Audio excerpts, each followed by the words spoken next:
दरम्यान जितेंद्र आव्हाडांकडून डॉक्टर बाबासाहेब आंबेडकरांचा अवमान झाल्याचा आरोप आमदार अमोल मिटकर यांनी केला। तर चूक झाली म्हणत कातडी वाचवायची कामं करू नका, कायदेशीर कारवाई होणारच असा हल्लाबोल सुधीर मुनगंटीवारांनी केला।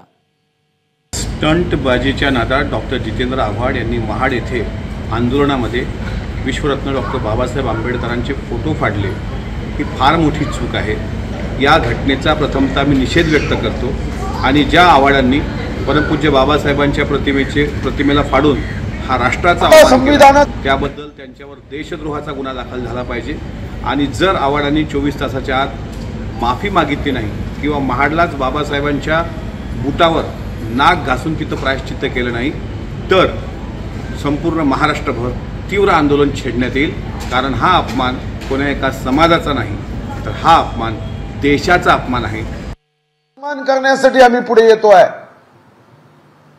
ही चूक आहे असं म्हणून आपली कातडी वाचवता येणार नाही। राजकीय नेते म्हणून जबाबदारी आहे, आपलं दायित्व आहे। ही घटना दुर्दैवी आहे, दुःखदायक आहे, वेदनादायक आहे, संविधानाचा अवमान करणारी आहे। महाराष्ट्र अशा घटनेला कधी माफ करणार नाही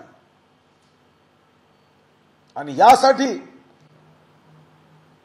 सरकारने सुद्धा अशी चूक कोणाच्या हातून भविष्यात घडू नये याची काळजी घेण्याची आवश्यकता आहे। एबीपी माझा, उघडा डोळे बघा नीट।